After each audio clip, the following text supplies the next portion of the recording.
É o seguinte, genética de populações é um trem que eu vou falar. Tem um bando de conceito que se sobrepõe, você entendeu? Mas não necessariamente significa a mesma coisa. Então, em determinados momentos, você vai escutar um conceito, tá?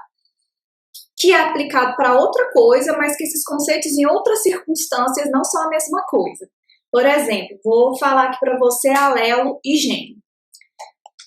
Olha, gente, isso me arrancava os cabelos, principalmente quando eu estava na graduação e estava fazendo genética de populações. Às vezes o professor falava frequência gênica, às vezes o professor falava frequência alélica, e aí ele falava que era a mesma coisa, e aí ele me falava que gene não era a mesma coisa de alelo.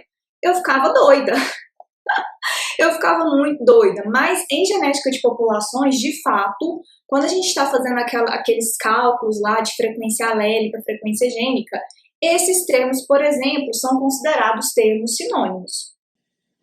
Então, começam a partir daí as confusões, e a gente tem que ter uma clareza de quando o termo é sinônimo, quando o termo é não sinônimo, em qual situação aplicar, em qual situação as pessoas utilizam, para eu entender a língua das pessoas, o que eles estão querendo dizer, os pesquisadores, e para eu fazer as minhas interpretações, porque aqui eu sempre busco passar para vocês dicas que levem você a ter a sua autonomia, a autonomia que você deseja, o domínio nas análises e nas interpretações dos dados genéticos. Então, por exemplo, quando você vai olhar a palavra abecedário e alfabeto, elas são sinônimos. Se eu falar para você abecedário ou falar para você alfabeto, você automaticamente vai conectar com a imagem do nosso alfabeto, do abecedário, ok? E aí a gente tem alguns termos em genética que seriam sinônimos, seriam como o alfabeto e o abecedário.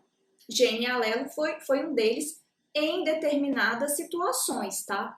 Quando a gente está falando lá de genética de populações, daqueles cálculos básicos dentro do equilíbrio de Hardenberg, nas estatísticas F de Fisher e assim por diante. Mas a gente tem termos que têm o mesmo nome e que, em situações diferentes, têm significados distintos.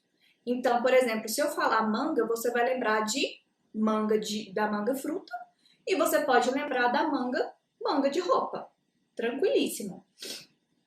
Então, você tem o mesmo termo, é o mesmo termo, mas em determinadas circunstâncias são diferentes. Por exemplo, gene, quando eu estou falando em genética de populações, eu posso dizer que é um loco, eu posso dizer que é um alelo, enfim. Mas quando eu estou falando na parte de expressão gênica, o gene vai ser um segmento do DNA que vai expressar alguma coisa. Então, perceba, é a mesma palavra, mas com significados muito diferentes. E é nisso que a gente tem que se ligar.